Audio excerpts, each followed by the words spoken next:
செத்தமிழே உயிரை நருந்தேனே, செயலினை மூச்சினை உணக்கழித்தேனே, நைதாயலில் நைந்து போகும் என் வாழ்வும் நன்னிலை உழைக்கிலே நடக்கும் தாய். ஒரு தை மாத காரிக்கிழமை உங்களை சந்திப்பதில் பெருமகிழ்ச்சி அடைகின்றேன்.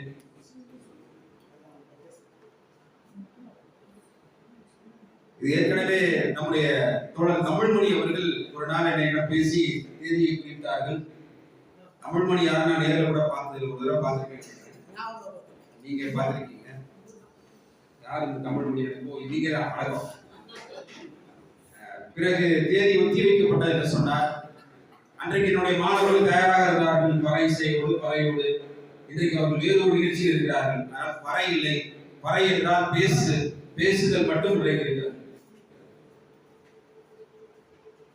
இதற்கு இந்த நிகழ்வுகளுடைய தொடக்கத்தில் நம்முடைய தோழர் முழங்கி சென்றிருக்கிறார். அந்த முழவுதான் தமிழருடைய அடையாளம். அந்த முழக்கம் வணக்கம். மணற்பாறை தமிழ் சமூகத்தினுடைய தனித்துவமான நிலம். திருச்சிராப்பள்ளியினுடைய புவிசார் குறியீட்டின் நிலமாக இருக்கிறது. வருகின்ற பொழுதே பெரிய காண்டி அம்மன்களும் பொன்னரும் சங்கரும் என்னை வரவேற்றார்கள். அப்படி சோழ மண்டலத்தினுடைய நெடிய புகழுக்கு இணையான வீரம் செறிந்த நிலம் மணற்பாறை. எனவே அந்த நிலத்தையும் இருக்கின்ற அன்பு தோழர்களையும் மகிழ்ச்சியோடு நான் வணங்கி மகிழ்கின்றேன். நான் முதல் முறையா மனமை இலக்கிய வட்டத்துக்கு இன்னைக்கு தான் வரேன். பல்வேறு நிகழ்ச்சிகளுக்கு இங்க மாணவர்களோடு வந்திருக்கிறோம். ஆனால் இலக்கிய வட்டத்துக்கு தான் வருகிறேன். பேசும் கலை என்று மனமை தமிழ் மாநிலம் பழத்தமிழ் காவிரி அறக்கட்டளையுடைய நிறுவனர் அந்த இதில் நான் பயிற்றுனராக இருக்கிறேன். அதுக்கு நான் வாரந்தோறும் ஞாயிற்றுக்கிழமைகளில் இங்கே வருவது உண்டு. இலக்கிய வட்டத்தில் இன்றைக்கு தான் முதலில் உங்களை உரையாற்றுகிறேன். ரொம்ப மகிழ்ச்சி. குறிப்பாக தமிழிசை மரபும் தமிழர் பண்பாடும் அப்படின்னு பேசுகிற தோழர் அப்படின்னாரு. மகிழ்ச்சி தோழர் அப்படியே நான் பண்றேன் அப்படின்னு சொன்னேன். இதுக்கு முன்னாடி நம்முடைய தோழர் ஸ்டாலின் ராஜாங்கம் அவர்கள் தமிழ் என்றால் அகம் என்று சொன்னார். தமிழ் என்றால் அகம் என்பதை விடவும் அறம் என்று சொல்லுங்கள் என்று முழங்கி இருக்கிறார். உண்மைதான். நானும் சொல்கிறேன், தமிழ் என்றால் அறம் அல்ல, தமிழ் என்றால் அது இசை என்று நான் சொல்லுகிறேன். எங்கே இசை இருக்கிறதோ அங்கேதான் அறம் இருக்கும். இசைதான் அதுக்கு பேர் அறம் என்று கூறும். இசைவான நெஞ்சங்கள் எங்கே வாழ்கிறார்களோ அங்கே அறம் செழித்து ஓடும். தமிழ் என்னும் சொல்லுக்கு இசை என்றே பொருள். பிங்கரணி கண்டு நீர்மையும் இனிமையும் என்று சொல்லுகிறது. இனிமையும் நீர்மையும் சொல்லுகிறது. இனிமை என்றாலே இசைவாக இருந்தால் தெரிகிறது.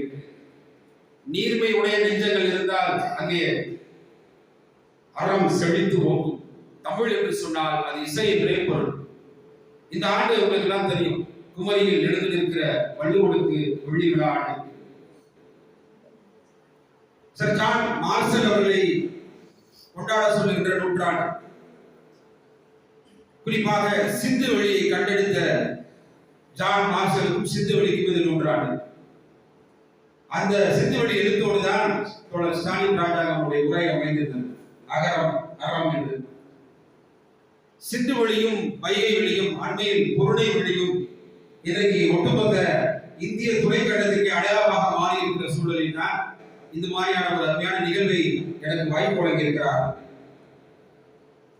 சிந்து வெளியில் முதன்மையான 3 குறிப்புகள் முதன்மையானது. 3 பாலூட்டிகள். அதில் குறிப்பா முதன்மையான பாலூட்டி உங்களுக்கு தெரியும், எருமை. மற்றொரு பாலூட்டி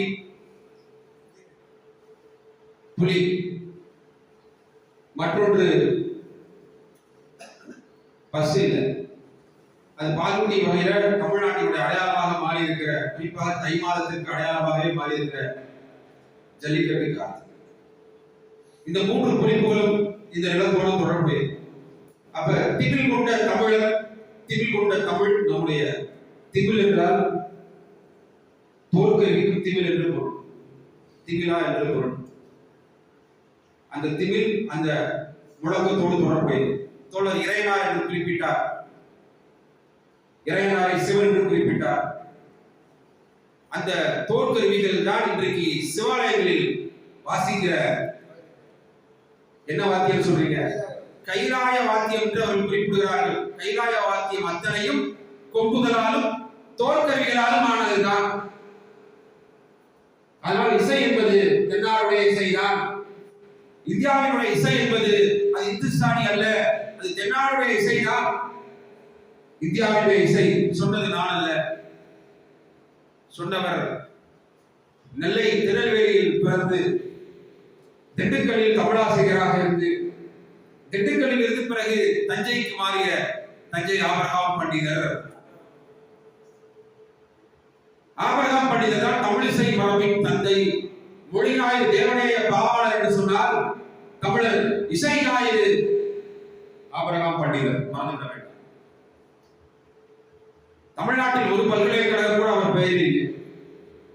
குறிப்பாக இன்றைக்கு எங்கள் கல்லூரி இருக்கிற அந்த பல்கலைக்கழகத்தில் கூட ஆபிரகாம் பண்டிதர் பல்கலைக்கழகம் வச்சிருந்திருக்கலாம். அன்னைக்கு இருந்த போது அந்த நிலைமை இல்லை. ஒருவேளை தமிழிசை ஆய்வுகளுக்கு ஆபிரகாம் பண்டிதர் பெயர் சூட்டலாம். இல்லை என்றால் அவர் பெயரில் ஒரு தமிழர் இசை மரபு பல்கலைக்கழகத்தை உருவாக்கலாம். நம்மிடம் இல்லமும் இருக்கிறது, பொழுதும் இருக்கிறது, அதிகாரமும் இருக்கிறது, இலக்கிய சான்றுகளும் இருக்கிறது. அப்ப ஆபிரகாம் பண்டிதர் தான் தமிழிசை மரபினுடைய தந்தையாக போற்றப்படுகிறார். ஒரு தமிழாசிரியர், ஒரு சித்த மருத்துவர். 1395 பக்கங்கள் ஆபிரகாம் பண்டிதர் உருவாக்கிய கருணாமிர்த சாகரம். அவர்தான் முதலில் தமிழர் இசை மரபு, அது இந்தியாவினுடைய இசை மரபு, குறிப்பாக கர்நாடக சங்கீதத்தில் இருக்கிற அத்தனை இசை இலக்கண குறிப்புகளும் சிலப்பதிகாரத்தில் தான் மண்டி கிடக்கின்றன என்று முதலில் கண்டறிந்து ஆய்ந்து சொன்னவர் உலகிற்கு ஆபிரகாம் பண்டிதர் தான். அவர்தான் குறிப்பிடுகிறார், ஸ்வரத்தின் வாயிலாக எல்லா இசை மரபையும் கண்டெடுக்க முடியும், அது தமிழருடைய சுர குறிப்புகள் தான் என்று சொல்கிறார். சிலப்பதிகாரத்திற்கு 11,444 பண்கள் இருப்பதாக சிலப்பதிகாரத்திற்கு உரை எழுதிய அடியார்கள் எல்லாம் குறிப்பிடுகிறார். 11,444 பண்கள். ஆனா இப்ப நம்ம கிட்ட இருக்கிறது 23 28 சொல்றாங்க. அதாவது தொல்காப்பியம் அதற்கு பெயரே பண்ணை என்று சொல்லுகிறது. இன்னைக்கு சொல்றாங்க எங்க ஊர்ல ஒரு பெரிய பண்ணை, ஐயா பண்ணை வச்சிருக்காரு, பண்ணை என்று சொல்லுகிறோம். பண்ணை என்று தொல்காப்பியம் குறிப்பிடுகிறது. இன்னும் சொல்ல போனால் நரம்பின் மறை என்று சொல்லுகிறது. நீங்க நானும் மறை சொல்றீங்க, அது எங்களுக்கு வேண்டாம். எங்களுக்கு நரம்பின் மறை இருக்கிறது. அது எப்படி இருக்கிறது என்று சொன்னால் அது யாழாக இருக்கிறது. அதனால இந்த 3 கருவிகள் முதன்மையானது உலகத்தில். என்ன அப்படின்னு கேட்டீங்கன்னா, ஒன்று முதலில் கண்டெடுத்தது, உலகத்திலேயே முதலில் தொல்குடியினர், அது தொழில் தமிழர்கள் கண்டெடுத்த முதல் இசை கருவி அதுதான் குழல். அதற்கு பிறகு தொல்குடி மக்கள் கண்டெடுத்த கருவி தோற்கருவியான இருக்கக்கூடிய முழவு. மூன்றாவது தான் என்னது, யாழ் என்று வரும். இந்த 3 சொல்லிலும் சிறப்புலகம் உள்ளது. இதுல இருந்தே நீங்க தெரிஞ்சுக்கலாம், உலகம் முழுக்க இருக்கின்ற எல்லா கருவிகளுக்கும் இந்த 3 கருவிகள் தான் தாய் கருவியாக இருக்கிறது. இதிலிருந்து உருவானதுதான் கருவிகள் எல்லாம் பல்வேறு கருவிகள் உருவாகும். இந்த 3 அடிப்படையில் ஆபிரகாம் பண்டிதர் அவர்கள் கருணாமிர்த சாகரத்தை உருவாக்குகிறார்.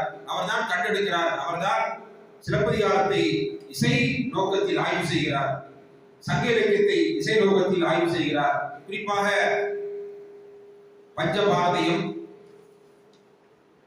அந்த இசை சேனாதிபதியும் சொல்லப்படுகிற நாடக நூல்களை எல்லாம் ஆய்வு செய்து இதில் இருக்கின்ற அத்தனை சுர குறிப்புகளும் மழிந்து மண்டி கிடக்கிற தாய் சிலப்பதிகாரம் என்று சொல்லுகிறார். சிலப்பதிகாரமே வட நூல்ல இருந்து வந்து இடையில ஒருத்தர் வந்து ஒரு புது கடையை விட்டார், உங்களுக்கு தெரியும். இங்கிலீஷ்ல ஆங்கில நாளே வந்து தெரியாது. அவர் இன்னைக்கு இறந்துட்டார், இறந்தாலும் சொல்ல வேண்டியிருக்கு. அவருடைய தொற்றுகள் எல்லா இடத்துலையும் இன்னும் இருக்குல்ல, அந்த தொற்றுகள் எல்லா இடத்துலையும் இருக்குல்ல. உலகத்திலேயே இசைக்கப்பட்டு இருக்கிற ஊர் நம்ம மணப்பாறைக்கு பக்கத்தில் இருக்கிற புதுக்கோட்டை. மிகப்பெரிய இசைக்கப்பட்டு கிடைக்கப்பெற்ற ஊர் உடுவியார் மலைதான். அதுக்கு பிறகுதான் ஈரோடு வருகிறது. அப்ப இந்த கருணாமிர்த சாகரம் 1395 பக்கம் யோசித்து பாருங்க. 1912 தஞ்சையில் 6 தமிழிசை மாநாடுகளை நடத்தியவர் ஆபிரகாம் பண்டிதர். பிறகு 7வது இசை மாநாடு நடத்தியதாக குறிப்பு இருக்கிறது. அவருடைய பிள்ளைகளினுடைய வழி வழியாக வந்த தனபாண்டியன், வரகுண பாண்டியன், அப்படி வந்த பாண்டியன் அந்த பெயரில் வந்தவரிடம் நிறைய மாணவர்கள் பயின்றார்கள். அதில் ஒருவர் தான் தன்ராஜ் மாஸ்டர் என்று சொல்கிறார்கள். அந்த தன்ராஜ் மாஸ்டரிடம் கற்றவர் தான் இசைஞானி இளையராஜா. நேற்றைக்கு கூட ஒரு மிகச்சிறந்த விருது வாங்கி கூட எனக்கு இசைனாலே என்னது தெரியாது சொல்லியிருக்காங்க. அப்ப தமிழிசை மரபு தோழர் குறிப்பிட போல அறம் என்பது சொல்வது போல தமிழ் என்று சொன்னாலே அது இசை என்று பொருள். அப்ப இசையோடு இருப்பது, இசைவாக இருப்பது, இசைந்து இருப்பது, புகழோடு இருப்பது.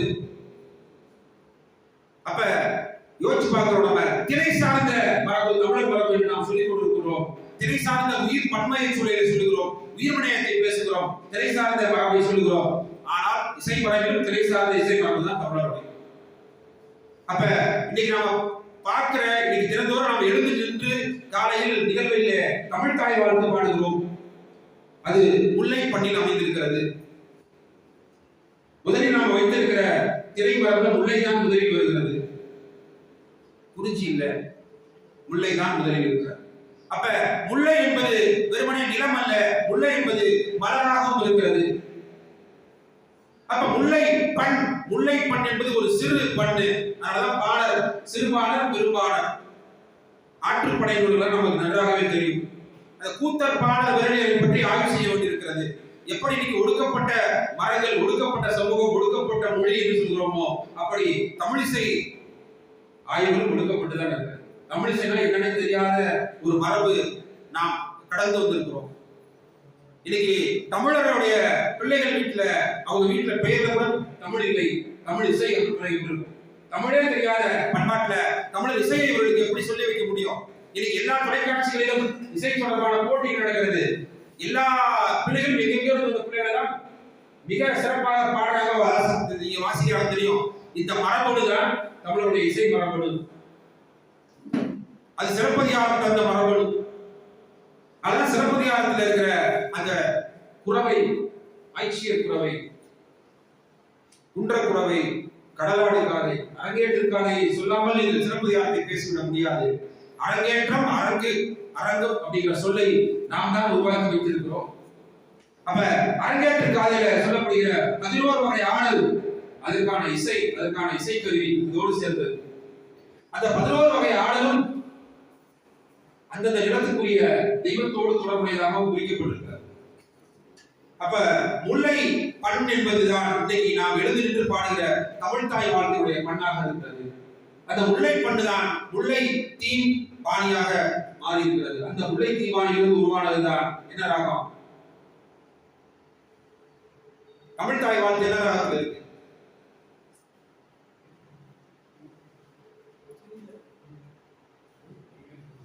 மோகன ராகம். சீனாவினுடைய தேசிய கீதங்கள் இந்த பகுதியில தான் இருக்கு, மோகனத்துல தான், முல்லை பண்ணு இருக்கு. அப்ப முல்லை பண்ணான் இன்னைக்கு உலகத்திலேயே மிகப்பெரிய அதிகமாக பேசப்படுகின்ற மொழி மேண்டரின், சீனம் என்று சொல்றோம். அந்த மொழியில் இருக்கின்ற அவருடைய தேசிய பாடலே எந்த பண்ணல தான் இருக்கு? முல்லை பண்ணில் தான் இருக்கு. அப்ப தமிழ் என்றாலே இசை இருக்கும். அதனால்தான் நம்முடைய பரோடா மாநாட்டில் ஆபரகம் படுகிறவர்கள் அவருக்கு ஃபிடில் வாசிக்க தெரியும், ஹார்மோனியம் வாசிக்க தெரியும், குழல் வாசிக்க தெரியும். இந்த மூன்றையும் மட்டுமே வைத்துக் கொண்டு தன்னுடைய மகளுக்கு வீணை வாசிக்க தெரியும். தன்னுடைய மகளை இரண்டு மகள்களையும் அழைத்துக் கொண்டு போன மாநிலம் குஜராத். குஜராத்ல போய் தான் சொல்றாரு, சொன்ன இடம் ரொம்ப முக்கியம். இந்தியாவுடைய இசை முகம் இந்துஸ்தானி அல்ல, இந்தியாவுடைய இசை மரபு அது தமிழர் இசை மரபு, தமிழ் இசை மரபு என்று சொன்ன இடம் பரோடா. இன்னைக்கு நாம் பேச வேண்டிய, இன்னைக்கு திருக்குறளை தேசியங்களாக வேண்டுவதற்கு நாம் தகரிட்டு இருக்கோம். சேவை ஒன்று உருவாக வேண்டும் என்று நாம் பேசிக் கொண்டிருக்கிறோம். ஆனால் தமிழ் இசையை எப்பொழுது நாம் நிரூபிக்க போகிறோம்? இங்க இருக்கவங்களுக்கே தெரியாது.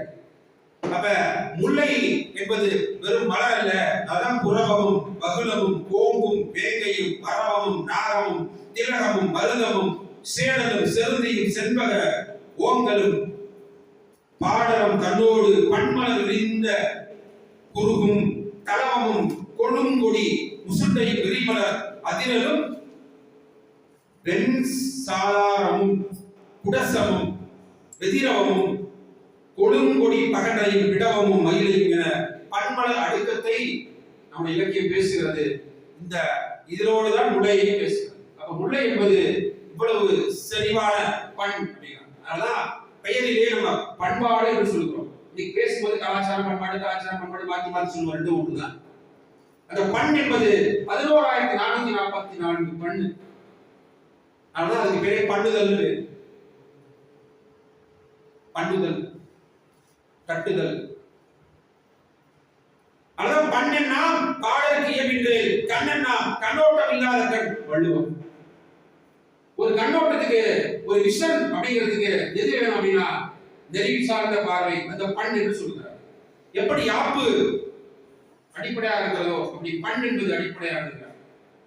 பண் என்பது திட்பமானது. அதான் பண்படுத்துதல், பண்ணை, செறிவு, அடர்த்தி, செழிப்பு, வளமை, அதிலிருந்து நீங்கள் எவ்வளவு வேண்டுமானாலும் உருவாக்கிக் கொள்ளலாம் என்று சொல்கிறார். அப்ப பண் என்னாம் பாடலுக்கு இயக்கிட்டு எழுதுகிறார். அந்த பண் இசை மரபு என்பது பண்பாடு. பாடு என்பது தொழில் என்பது உலகமே தெரியும். எல்லா தொழிலுக்கும் பண் உள்ளது, எல்லா தொழிலும் பண்பாடு உள்ளது. நீங்க நடந்து போறது பேரே நடை என்று சொல்லுங்க. அது நடை அல்ல, அது தாளத்தோடு தொடர்புடையது. அடி என்பது ஒவ்வொரு அடி எடுத்து வைப்பது என்பது வெறுமனே நடைகளை மட்டுமல்ல, இசையோடு தொடர்புடையது. அப்ப தமிழ் என்று எந்த சொல்லை எடுத்துக்கொண்டாலும் அது இசையோடு இசையாக இருக்கும். நீங்க எந்த வரிகளை கொடுத்தாலும் அது இசையாக மாற்ற முடியும். அது எந்த மொழிக்கும் அது இல்லை. ஒரே நடை இசையாக மாற்ற முடியும். எப்படி நாடகம் தானே முதலில் தோன்றியது, இசை நாடகத்துல. அப்ப நாடகங்கிற கூத்து மரபு எப்படியா அமைக்கப்பட்டிருக்கு, இசை மரபாகவே அமைக்கப்பட்டிருக்கு. அப்ப முல்லை முதலில் வைத்திருக்கிறாங்க. முல்லை நல் யாழ்ப்பாண பாடல் முல்லை பாட ஐங்குறு குறிப்பிடுகிறார். முல்லை நல் யாழ் புறநானூறு, முல்லை என்னும் பண்ணையும் அப்படின்னு தொல்காப்பியர் குறிப்பிடுகிறார். அப்ப முல்லை நிலத்தில் இருக்கிற பண் என்பது சிறு பண், முல்லை பாணி அப்படிங்கிறாங்க. அதுக்கு பேர் சாதாரண பண் என்று குறிப்பிடுகிறார். அப்ப பாடுது முல்லை தீம்பாணி அப்படிங்கிறார். தீங்குழல், ஆமா, இது ஆட்சியர் குறையில விரிவாக பேசப்படுகிறது என்று சொல்கிறார். அப்ப அடுத்து முல்லை பிறகு பாத்தீங்கன்னா உங்களுக்கு தெரியும், குறிஞ்சி என்பது அது வெறுமனே மலை அல்ல, குறிஞ்சி என்பது வெறும் நிலம் அல்ல, குறிஞ்சி என்பது மலர். குறிஞ்சி என்பது மலர் அல்ல, குறிஞ்சி என்பது பண். அப்ப நீங்க எங்க போய் சுத்தி வந்தாலும் தமிழ் என்றால் அறம் இல்லை, தமிழ் என்றால் அது இசை. ஆய்வு செய்யுங்கள் என்று சொல்லுங்க. அறத்தோடு நிற்றல் எப்படி நிற்க முடியும்? இசைவாக இருந்தால்தான் நான் உங்களோட அறத்தோடு நிற்க முடியும். இசை இல்லாமல் இருந்தால் எப்படி நான் அறத்தோடு நிற்க முடியும்? சங்க இலக்கியத்துல அப்படியே நீங்க அங்க பொருந்தி பார்த்துக்குங்க. தலைவன் தலையுள்ள தோழி தலையுள்ள தோழன் பார்த்துங்க. அறத்தோடு இசை என்றால் சங்கிலி என்று பொருள். அப்போ குறிஞ்சி என்பது வெறும் நிலம் அல்ல, மலை நிலத்து சிறுபண், 5 சுரப்பண் என்று குறிப்பிடுகிறார். ஆமா, குறிஞ்சி பாணி. நிறைய குறிஞ்சி பண்ல இருக்கு. குறிஞ்சி பண்ல பாட்டை எழுதினே போலாம். அடுத்து நெய்தல் நீங்க பாத்தீங்கன்னா, நெய்தல் என்பது நிலம் அல்ல, நெய்தல் என்பது மலர் அல்ல, நெய்தல் என்பது பண். இரங்கலும் இரங்கல் நிமித்தமும். அப்ப நெய்தல் பண் அது ஒரு தடாகத்தினுடைய பெயராகவும் இருக்கிறது. நெய்தல் பாணி என்று குறிப்பிடுகிறார்கள். அப்ப இதுல பெரும் பண் எது என்று சொன்னால் பாலை தான் பண்ணாங்க. அப்ப சிலப்பதிகாரத்துல ஆயப்பாலை, வட்டப்பாலை என்கிற அந்த வடிவத்தை 12 பிரித்து 24 சிரமமாக ஆக்கி அதை ஒரு வட்டமாக மாற்றி ஒரு கணிதத்தோடு பொருத்தி காட்டியவர் ஆபிரகாம் பண்டிதர். அப்படி வட்டம் விட்டு வலைக்கரங்கள் ஆடவும் முடியும், வட்டம் விட்டு வலைக்கரங்கள் பாடவும் முடியும். அப்போ நாட்டுப்புற பாடல் என்பது போற போக்குல வெட்டு கட்டி பாடுற பாட்டுன்னு சொல்லிட்டு இருக்கோம். ஆனால் நாட்டார் வழக்காட்டில் அத்தனை பாடல்களுமே உழைக்கும் மக்களுடைய பாடல். அப்ப இந்த இசை மரபு எப்படி ஒரு பகுதியினர் இன்றைக்கு அவர்கள் ஆராதனை வைத்துக் கொண்டு கொண்டாடிட்டு இருக்காங்க. எங்களுடைய சொல்கிறார்கள் சொன்னால் அது 300 ஆண்டுகள் ஆட்சி மாறிய பொழுது காட்சி மாறி போனது. ஆனால் இந்த அடிப்படை தாய் வீடு எதுனா யாருக்கு எது எப்பொழுது ஒருத்தருக்கு சொந்தமாகும்? உழைக்கும் மக்களுக்கு தான் அத்தனையும் சொந்தமாகும். அப்ப இத்தனை பண்ணும் யாரிடம் இருந்து போனது? உழைக்கும் மக்களிடமிருந்து போனது. அப்ப உழைக்கும் மக்களாக யார் இருந்தார்கள் சொன்னால் தமிழர்கள் தான் இருந்தார்கள். திரை சார்ந்த வாழையோடு இருக்கிற தமிழர்கள் இருந்தார்கள். அப்ப அத்தனை பண்ணும் தமிழர்களுடையது. அப்ப உழைக்காதவர்களுக்கு எந்த பொருளும் சொந்தமாக முடியாது, சொந்தமாக இருக்காது, அது கூடவும் கூடாது. அப்ப எந்த தொழிலும் செய்யாதவர்களுக்கு எப்படி ஒரு பன்மரபு, ஒரு பான்மரபு, ஒரு இசை வடிவம் எப்படி அவர்களுக்கு சொந்தமாக முடியும்? அப்ப தமிழருடைய நீங்க நாட்டிய நூலை பார்க்கும்போது அப்படித்தானே சொல்றாங்க, இசை நூலை பார்க்கும்போது அப்படித்தானே குறிப்பிடுறாங்க.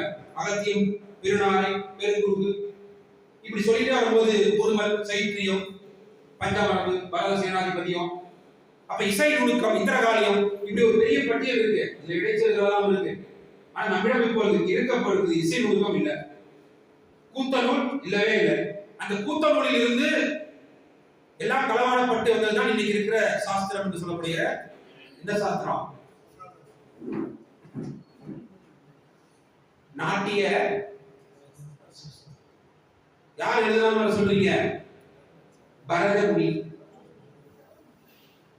அப்படி ஒருத்தர் இருக்காரா? சொல்லிட்டு இருக்காங்க. எப்படி சரஸ்வதி நதி இருக்கு? யாரு சொல்லிட்டு இருக்காங்க? சரஸ்வதி நதி எங்க இருக்கு? இந்த மாதிரி 2 நதிக்கு போகும்போது அடியில வந்து இருப்பாங்க. அப்ப இங்க ரொம்ப முக்கியமானது என்ன அப்படின்னா, இந்த பன்மரபும் பான்மரபும் உழைக்கும் மக்களுக்கு சொந்தமானது, அது தமிழருக்கே சொந்தமானது. அந்த இந்த பரத சேனாதிபதியம், இசை நுணுக்கம் இதெல்லாம் எங்க இல்லாமலே போச்சு. அப்ப பரதருக்கு இவங்க ஒரு உருவம் கொடுக்குறாங்க, பரதருக்கு இவங்க ஒரு வடிவம் தராங்க. அப்போ பரதநாட்டியம் அப்படிங்கிற சொல்லு மிக மிக பிற்காலத்தில் வந்த சொல். அந்த பரதம் அப்படிங்கிற ஒரு சொல் எப்ப வந்துச்சு அப்படின்னா ஒரு 50 ஆண்டுகளுக்கு முன்னால் குறைந்தளவு. அதுக்கு முன்னால் அப்படி கிடையவே கிடையாது. அதுக்கு சான்று விராலிமலையிலே நம்ம தமிழ்நாட்டினுடைய கடைசி தேவதாசி வகையை சேர்ந்த முத்துக்கண்ணம்மாள் இருக்கிறாங்க. சதிர் கூத்து, சதிர் ஆட்டம் ஆடிய பெண்மணி உயிரோடு இருக்கிறார். அண்மையில் அவர்களுக்கு கலைமாமணி விருது, பத்மஸ்ரீ விருதுலாம் வாங்கியிருக்காங்க. உங்களுக்கு தெரியும். ரொம்ப முதன்மையானது என்னன்னா, தமிழ்நாட்டிலேயே விராலிமலை புரவஞ்சியை பாடக்கூடிய ஒரே ஒரு பெண்மணி, ஒரே ஒரு மனிதர், அவர் மட்டும்தான். யாரும் தெரியாது. விராலிமலை புரவஞ்சி அது அவங்க அப்பா அவருக்கு சொல்லி கொடுத்திருக்காரு. இப்போ முத்துக்கண்ணம்மாள்ட்ட படிச்சாரு பாருங்க. அப்ப இந்த மரபு, அப்ப இவங்க ஒரு புதுசா உருவாக்குறாங்க, பரதம் என்று சொல்றாங்க, அதுக்கு ஒரு சாஸ்திரம் என்று சொல்றாங்க. ஆனால் இந்த செவ்வியல் நடனம் தமிழ்நாட்டோடு சொந்த முடியாது. தமிழ்நாட்டினுடைய செவ்வியல் நடனம் சதீர் நடனம் தான். 108 முத்திரைகளில் 80க்கும் மேற்பட்ட முத்திரைகள் இருக்கிற ஒரே கோயில் தஞ்சை பெரிய கோயில் தான். தஞ்சை பெரிய கோயிலை நாம் வெறும் கோயிலாக பார்க்கவில்லை, அது தமிழ் எழுத்துக்களின் அடையாளமாக தான் பார்க்கிறோம். அப்படின்னா அந்த தமிழ் எழுத்துக்கள் தோட சொன்னாலே, அகரம் என்று சொன்னால் அறம் செய்ய விரும்பு என்று சொன்னாலே, ஆ என்பதே இப்படிதான் இருக்கு. ஒரு முத்திரை போல இருக்கும், ஒரு முத்திரை பிடித்தது போல இருக்கும். ஒருத்தர் வளைந்து நின்று ஆடிக்கொண்டு அப்படி நிற்கிற மாதிரி இருக்கும். கடைசியா ஒவ்வொரு வடிவமா வந்து வளைந்து பிறகு அப்படி அப்படி நிற்கிற மாதிரி. ஒவ்வொரு எழுத்துமே நடன முத்திரையோடு இருக்கும். அந்த எழுத்துக்கள் தமிழ் எழுத்துக்கள் மட்டும்தான், வேற எந்த எழுத்துக்களும் நீங்க பார்க்க முடியாது. ஆ நெடிலும் அப்படிதான் இருக்கும், ஈயும் அப்படிதான் இருக்கும். நீங்க எல்லா எழுத்துக்களும் பாத்தீங்கன்னா அப்படியே வளைந்து வந்து அப்படியே ஒரு போஸ் கொடுக்குற மாதிரி இருக்கும். நாம அதை இதுவரையுமே காக்கா குருவி இந்த மாதிரி தான் வரைஞ்சதை பார்த்துட்டு இருக்கோம். ஆனா பரத முத்திரையோடு என்ன செய்யறது இல்ல, பார்த்தது இல்ல, இசையோடு பார்த்தது இல்ல. அப்ப ஆகாரமே குறைந்தது. எந்த அகரமும் எந்த ஆகாரமும் ஆலாவணையும் ஆலத்தியும், அப்புறம் அகர வரிசை ஆகார வரிசை, அதே போல ஏழு வரிசை இறங்கு வரிசை. நீங்க என்ன சொல்றோம், நம்ம ஏழு வரிசை இறங்கு வரிசையில பேரு ஒத்திசைன்னு தான் பேரு. ஒன்றொத்து, இரண்டொத்து, மூன்றொத்து, நான்கொத்து, ஐந்தொத்து தான். ஆனால் தெலுங்குல என்ன சொல்றாங்க, திஸ்ரம், மிஸ்ரம், கண்டம், ஜாதி, திரிபுரம், இப்படிதான் இருக்கு பேரு. ஆனா தமிழில் மிக சரியாக இருக்கு. ஆரோசை அவரோசை, ஆரோகணம் அவரோகணம் நம்ம சொல்றாங்க. இப்படி தமிழ் இசை மரபுல இந்த பண்பாட்டு படையெடுப்பு எல்லாம் ஆய்வு செய்ததற்கு மாணவர்கள் இன்னைக்கு இல்லை. அப்படி ஒரு குலமோ அப்படி ஒரு இருக்கையோ பல்கலைக்கழகத்திலும் இல்லை. அப்ப தமிழ் இலக்கியங்களை அதே போல நவீன பார்வையில நீ பார்த்து புதிதாக சங்க இலக்கியத்தை மறுவாசிப்பு செய்து அதே போல தோப்பா போல தமிழிசை மரபுக்கு யாரும் இல்லை. நாம் முகமது ஐயா இருக்காரு, எங்கேயோ ஒருத்தங்க இருக்கிறாங்க, அதுவும் இல்லை. அந்த நீபாக்கா இருந்த பொழுது அந்த மாணவர் தான் இன்றைக்கும் தமிழ்நாட்டில் 2 பேர் இருக்காங்க. அதுல ஒருத்தர் முகமது இருக்காரு, இன்னொருத்தர் வந்து மதுரையில ஐயா, இன்னொருத்தர் ஒரே ஒருத்தர் இருக்கார் அரிமள பத்மநாபன். சங்கரதாஸ் சுவாமியின் நாடகத்தை இசை வடிவத்தில் ஆய்வு செய்தவர். இந்த 2 பேர் தான் எஞ்சி இருக்கிறார்கள், இது யாருமே. அப்ப தமிழ் இசை வடிவத்தை தமிழருடைய பான் மரபு, பாடல் மரபு, பன்மரபை ஆய்வு செய்வதற்கு ஒரு புலமோ ஒரு இருக்கையோ எங்கேயும் இல்லை, மாணவர்கள் இல்லை, ஆய்வுக்கு. அப்ப தமிழிசை மரபு என்பது இன்னைக்கு அந்த கூத்தனூர் இல்லாமல் போய்விட்டது. ஆனால் இவர்கள் சொல்லுகிற பரதநாட்டியத்தில் சொல்லக்கூடிய பரத சாஸ்திரம் இருக்கு, அது எல்லாமே வடமொழியில் இருக்கிறது. அதுதான் இன்னைக்கு மாணவர்கள் படிச்சுட்டு இருக்காங்க. எவ்வளவு குடும்பம் தெரியுங்களா வடமொழியில. அப்ப இங்க இருக்கிற மரபு, இங்க இருக்கிற அந்த 108 முத்திரைகள் 84 முத்திரைகள் பெரிய கோயிலுடைய மேல் பிரகாரத்தில் இருக்கு. நான் நேரடியாக பார்த்துட்டேன். மேல் பிரகாரத்துல யாரும் அனுமதி கிடையாது. அப்ப அந்த மேல உள்வட்டம் இருக்கு. இறையனார் சொன்னார் சிவன் அவனுக்கு மேல ஒரு வட்டம் இருக்குல்ல பெரிய கோயில், அந்த உள்வட்டத்துக்குள்ள இருக்கிற அந்த முத்திரை, அந்த முத்திரை தமிழ்நாட்டோட தொடர்புடையது, தமிழருக்கு சொந்தமானது. அப்ப அந்த முத்திரையை சொல்லக்கூடிய சூத்திரங்கள் நூற்பா எதிரல்ல, தமிழில் இல்லை. ஆனால் அவனுக்கு சிறை எல்லாம் இருக்கிறது. காதலுக்கு கூத்தனூல் எழுதினவருக்கோ கூத்தனுக்கோ பாணனுக்கோ இந்த சிறை. அப்ப இந்த மரபு தமிழிசை மரபு, தமிழருடைய பண்பாட்டு மரபு அப்படிங்கிறாங்க. அப்ப இந்த யாழ் நலை ஒன்றுதான் தெரியும், நம்மகிட்ட இல்லாத ஏகப்பா 5 வகை 7 வகை, அது ஒரு நீண்ட பெரிய பட்டியல் நம்மிடம் இருக்கிறது. குடலும் நீண்ட பெரும் பட்டியல் இருக்கிறது. அது நெல்லையில் தொடங்கி அது ஒவ்வொரு ஆலயத்தையும் பார்த்து பார்க்கலாம். சிறை வழிபாட்டிலே நீங்க பார்க்க முடியும், பிரதி வழிபாட்டில் பார்க்க முடியும், சிறைகளில் பார்க்க முடியும், கல்வெட்டில் பார்க்க முடியும், சங்க இலக்கிய எச்சங்களில் பார்க்க முடியும். இப்படி எல்லா இடத்துலையுமே இந்த 3 கருவிகளும் இல்லாமல் நம்மளுடைய பண்பாடே கிடையாது. அப்ப இந்த வேய் குழல் என்பதும் கொன்றை குழல் என்பதும் ஆம்பர் குழல் என்பதும் சிவனோடு தொடர்புடையது. அது எந்த பண்ணோடு தொடர்புடையது என்று சொன்னால் அது குறிஞ்சி பண்ணோடு தொடர்புடையதாகும். அப்ப இசை என்பது வெறுமனே இந்த கைலாய வாத்தியம் இன்னைக்கும் ஒரு எச்சமாக சில கோயில்கள் மட்டும்தான் இருக்கு. அந்த பஞ்ச முழவு என்பது திருவாரூரில் மட்டும்தான் இருக்கிறதா சொல்கிறார்கள். ஆனா என்னுடைய மாணவன் சொந்தமாகவே அது 5 வகை முழவை தயாரித்திருக்கிறார், அவனவே செஞ்சிருக்கார். குடமுழான்னு பேரு. அதனால இந்த இசைக்கு பேரு நாம் என்ன சொல்றோம் அப்படின்னா குரல் இசை என்று சொல்லு. வாய்ப்பாட்டுக்கு அவங்க சொல்றாங்க, நாம் குரல் இசைன்னு சொல்றோம். அதை கூட இன்னும் சரியாக விடற்று இசை என்று சொல்கிறார். ஓக்கல் விடற்று இசை என்று நாம். அப்ப சொல்லிலிருந்து ஆரம்பிக்கிறது பண்பாட்டு படையெடுப்பு. ஒட்டுமொத்தமாக தமிழுடைய பன்மரபையும் பான்மரபையும் கூத்து மரபையும் மொத்தமாகவே இன்னைக்கு வடமொழி ஆதிக்கத்தினுடைய முழுமையான ஆதிக்கத்தில் அங்க இருக்க சொல்லே தமிழ் சொல்ல அல்ல. அப்ப இதை ஆய்வு செய்வதற்கான ஒரு மிகப்பெரிய ஒரு வெளி ஒரு பார்வை அறிஞர் குழு தேவைப்படுகிறது. அப்ப ஆபரகம் பண்டிதருக்கே அவருடைய முகமே எல்லாருக்கும் தெரியாது. அப்ப ஆபரகம் பண்டிதர் பேர்ல எந்த விருது அறிவிக்கப்படல. அப்ப அவர் பிறந்த ஆகஸ்ட் மாதத்தை இசை மாதமாக அறிவிக்கணும்னு சொன்னாங்க, அதுவும் நடக்கல.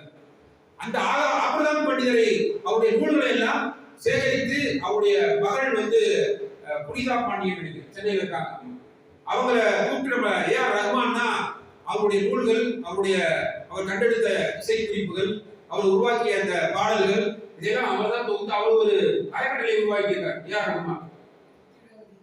குட்டிரவதியும் நம்ம ஆர் சீனிவாசன் போன்றவர்களாம் சேர்ந்து அதை உருவாக்கி அதை பாதுகாத்து வைத்திருக்கிறார். எப்படி வந்து டெல்லியில முதலில் ஒழித்தது ராஜரத்னம் பிள்ளையருடைய மங்கள இசையோ, அவருக்கு நூற்றாண்டு உருவாக்கி அவரை பற்றி ஒரு ஆவணப்படத்தையும் அவர்கள் தான் எடுத்தார். ஒரு பக்கம் தமிழறிஞர்கள் எல்லாம் கொண்டாடுகிற தமிழ் இல்லம், தமிழிசை அறிஞர்களை யாருமே தெரியாமலே விட்டாச்சு. தமிழிசை மூவர் அவருடைய படங்கள் எல்லாமே பார்த்தீங்கன்னா பட்டையை போட்டுட்டு இப்படிதான் இருக்கு, வேற படமே இல்லை. வேற எந்த படமும் கிடையாது. நீங்க கூகுள்ல போய் தரலாம் சரி, எங்கேயும் சரி, யாருமே கிடையாது. சங்கீத மூவர் எல்லா இடத்துலயும் இருக்கு. தமிழிசை மூவர் எங்கேயுமே இல்லை. மாவட்ட அரசு இசைப்பள்ளிகளிலேயே இருக்கான்னு தெரியல. அப்ப இது இந்த மூவர் இருக்கிறாங்க. தேவார மூவர் போல தமிழிசைக்கு மூவர் இருக்கிறாங்க. இப்ப சங்கீத மூவரை எல்லோரும் கொண்டு போய் சேர்த்த அளவுக்கு தமிழிசை மூவர்களை யாரும் போய் சேர்த்தது இல்லை.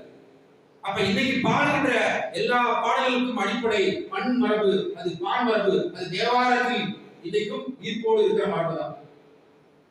அது தேவாரத்தில் இருக்கிற எல்லா பண்களையும் இன்னைக்கு யாரு எடுத்து சரியா பயன்படுத்தி இருக்காரோ அவர் தான் இன்னைக்கு சொல்லப்படுகிற தியாகராஜன் சொல்ற திருவையாறு. அவருடைய எல்லா பன்மரபும் தேவாரத்திலிருந்து எடுக்கப்பட்டதுதான். தேவாரம் அந்த தோழர் பண்டாரம் சொன்னார் பாருங்க, அந்த பண்டாரத்திலையும் பண்ணு இருக்கு, மறந்துடாண்டா. இன்னைக்கு அந்த ஓதுவார் மரபு அவங்க பண்டாரம் சொல்லப்படுகிறவர்களுக்கு ஓதுவார் மரபுன்னு பேரு. நம்முடைய தொழில் மரபே ஓதுவார் மரபு தான், ஓதுகிற மரபு தான். அவர் திருப்பி அவருடைய வர ஓதாமல் ஒரு நாள் இருக்க வேண்டாம். அப்படி அந்த ஓதுதல் என்பது விளையாட்டும் பாட்டுதான். சோறு சாப்பிடுறதும் பாட்டுதான். சோறு சாப்பிடுறதுக்காக உற்பத்தி பொருள் அடிக்கிறதும் பாட்டுதான். களம் தான், களமாடுதல் தான், கும்மி அடித்தல் தான், உடைத்தல் தான், அடித்தல் தான். அடித்தல் என்பது பறை அடித்தல், முழங்குதல், அடித்தல். அதே போல அடுதல், தாளம் அடுதல், தாளம் இடுதல், கட்டுதல், பண்ணுதல், எல்லாத்துக்குள்ளயுமே இசைதான். நீங்க சுத்தி வளைச்சு பாத்தீங்கன்னா அத்தனை இசையாவே. அதான் எந்த சொல்லுமே எல்லாமே மிக இயல்பா எங்க பாட்டி உங்க பாட்டி பாட்டு பாடுறாங்க. எப்படி பாட முடியும்?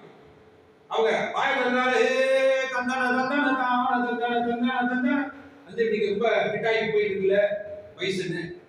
இப்படி நம்மளும் இயல்பாவே நன்னே நானே நானே நானே நானே நானே நானே இயல்பாவே இருப்பாங்க. எடுத்தோடனே நானே நானே ஆரம்பிப்பாங்க. அகரம் முதல் நகரம் அந்த நகரத்தில் இருப்பாங்க, இந்த தன்னகரத்தை எடுப்பாங்க. அப்ப இயல்பாகவே அவங்க எது பேசினாலுமே அது பாட்டாக வருமானது. பேசுறதையே பாட்டா சொல்றது. மணவை இலக்கிய வட்டம், மணவை இலக்கிய வட்டம், மணப்பாறை புகழ் பேசும் இலக்கிய வட்டமா, இலக்கிய வட்டமா. மாசந்தோறும் கூடுதையா, மாதந்தோறும் கூடுதையா, மக்கள் எல்லாம் இத பத்தி ஊருக்குள்ள பேசுதையா, பேசுதையா. என்னதான் செய்யறாங்க, என்னதான் பேசுறாங்க, இலக்கியமா பேசுறாங்க, இலக்கியத்தை பேசுறாங்க. இலக்கிய வட்டம், நம்ம இலக்கிய வட்டம், மணவை மண்ணின் இலக்கிய வட்டம், நம்ம மணவை இலக்கிய வட்டம். இப்படிதான் பாட்டு. இதுல என்ன இல்ல, இப்ப நானும் ஏதாவது எழுதுறேன். தமிழர் திருநாள், ஆமா தமிழர் திருநாள், பொங்கல் விழா, ஆமா திருப்பி வாங்கி பாடினாலே அது பாட்டு. இது எல்லோரும் சேர்ந்து பாடினா ரெண்டிஷன், பஜன், அது பேர் பஜன். சேர்ந்து இது இங்கிருந்து போனதுதான். மீண்டும் மறுபடியும் சொல்லுவது, திரும்ப திரும்ப அடிப்பது, திரும்ப திரும்ப வேறொன்றாக மாற்றுவது. அப்ப அடித்தல், உடைத்தல், கட்டுதல், பண்ணுதல், உருவாக்குதல், அதை வைத்துக் கொண்டு ஒரு திருவிழாவாக கட்டுதல், ஆடுதல். இது வெறுமனே நீங்க அங்க நெல்லு களத்துல மட்டும் நினைக்க வேண்டாம். சொல்லையும் போட்டு அப்படிதான் கட்டுவாங்க. யார் வந்தாலும் சேர்த்துக்குவாங்க. அதனால ஆயப்பாளை வட்டப்பாளை அப்படிதான் ஆபரணப்படுதல் உருவாக்கி வச்சிருக்காரு. அதனால 7 ஸ்வரங்களை நாம எங்க இருந்து எடுத்தோம் சொன்னோம், தெய்வம் தரவில்லை என்று சொல்லி இருக்கிறோம். 7 ஸ்வரங்களும் எங்க இருந்து வந்தது? குரல், துத்தம், கைக்கிளை, உடை, விழி, விழி, தாரம் அப்படின்ற 7 ஸ்வரமும் எங்க இருந்து வந்து சொல்றோம். ஒன்னொன்னும் இயற்கையிலிருந்து வந்தது. காகம், மாடு, மயில், யானை, இப்படி விலங்குகளும் பறவைகளும் எடுத்திருந்துதான் இந்த 7 சுரங்களையும் தமிழர்கள் உருவாக்கி இருக்கிறார்கள். ஒவ்வொரு சுரத்தையும் வானத்திலிருந்து யாரும் தரல, அங்கிருந்து எடுத்தான், இடத்திலிருந்து எடுத்தான். முதல் கரு உரியிலிருந்து எடுத்தான். முதல் பொருளும் நமக்கு இசை, கருப்பொருளும் இசை, உரியும் இசை. கருப்பொருள் என்ன சொல்றீங்க? முதல் பொருள் நிலம் சொல்றோம். எல்லா இடத்துக்கும் ஒரு பாட்டு. கைசகாட்டுக்கு ஒரு பாட்டு இருக்கு, செம்மண்ணுக்கு ஒரு பாட்டு இருக்கு, மணப்பாறைக்கு ஒரு பாட்டு இருக்கு. ஏன்னா மணலான பாங்கானதுக்கு பாட்டு இருக்கு. எதுவுமே இல்லாத மணல் பாங்கா இருக்கிற பாலைக்கு பாட்டு இருக்கு. கடற்கரையில இருக்கிற இரங்கல் பாட்டு இருக்கு. நெஞ்சே எழு நெஞ்சே எழு அந்த பாட்டை பார்த்திருப்பீங்க. முழுக்க முழுக்க ஏஆர் ரஹ்மான் பாட்டு. அது பாலைகளுக்குரிய பாட்டா இருக்கும். அது அவ்வளவு பெரிய துயரத்தை தரும். அப்ப இங்க முதல் பொருளும் இசையாக இருக்கிறது. கருப்பொருளை நீங்க எடுத்துட்டீங்கன்னா அது இசையாக இருக்கு. உரிப்பொருள் சொல்லப்படுகிற அந்த ஒழுக்கங்கள் அதுவும் இசைதான். அப்ப புணர்ச்சி என்றாலே இசை என்று பொருள், உணர்தல் என்று பொருள். அப்ப நீங்கள் நரம்பையும் தாளத்தையும் இசையையும் பொருத்துவது உணர்தல் இசை. இசையா இருந்தாலே உணர்தல் நடக்கும். நீங்க நாட்டு மக்கள் உட்கார முடியாது இல்ல. அப்போ இந்த மரபு அரங்கேற்று காலையிலும் மிக அதிகமாக இருக்கிறதை முதலில் கண்டெடுத்தவர் ஆபரகாம் பண்டிதர். தமிழிசை ஞாயிறு அவர் தான் சொல்றாரு. அவர் தான் முதல் 2 தொகுதியா போறாரு. முதல் தொகுதியை அவர் வெளியிட்டார், 2வது தொகுதியை வெளியிட இறந்து போயிடுறாரு. பிறகு அவருடைய பிள்ளைகள் மகள்கள் தான் அதை வெளியிடுகிறார்கள். ஆங்கிலத்திலும் இருக்கிறது, தமிழிலும் இருக்கிறது. அதிலிருந்து வந்த மரபை சேர்ந்தவர் தான் நீபாக்கா போன்றவர்கள் தான். அவர் தான் அதை சின்ன சின்ன தொகுதியா வெளியிட்டாரு. அதை உடைச்சி அவ்வளவு பெரிய நூல் ஆங்கிலத்தில் இருக்கிறது. அப்ப அது அடுத்தடுத்த இருக்கிற தலைமுறைகளுக்கு போய் சேர்ந்தா தெரியல.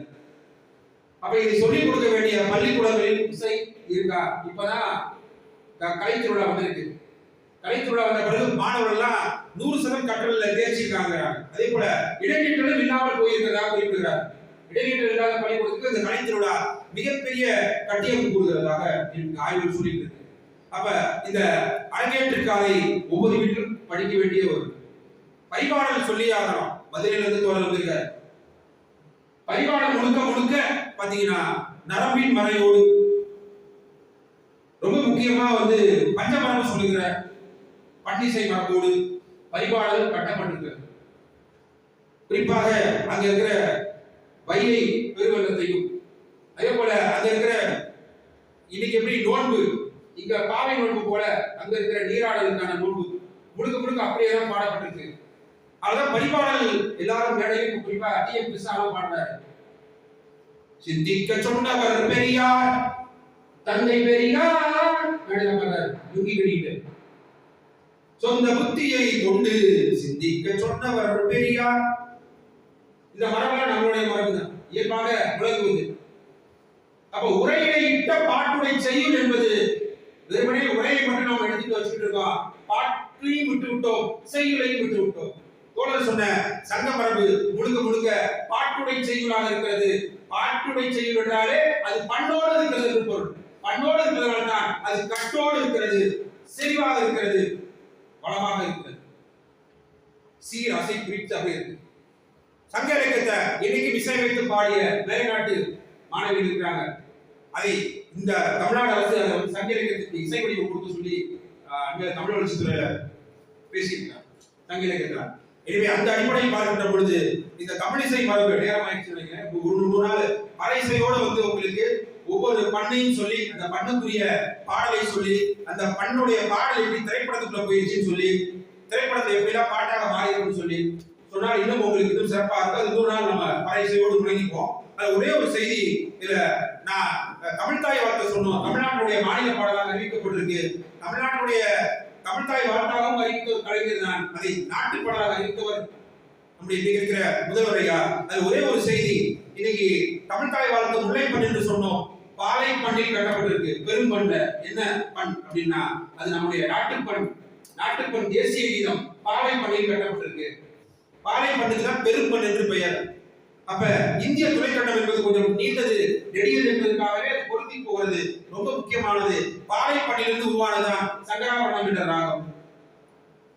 சங்கராபரண ராகத்தில் தான் இந்த நம்முடைய தேசிய பண், தேசிய கீதம் கட்டப்பட்டிருக்கு. அப்ப தமிழர் மரபு முழுக்க முழுக்க இசை மரபாக, இசை பேராகத்தான் வாய்கிறது. அதை நம்ம புரிஞ்சுக்கணும். அப்ப அறம் செய்ய விரும்பு அப்படிங்கிறது பாட்டாக சொன்ன மரபு. அப்ப ஓதுகிற மரபு தமிழர் மரபு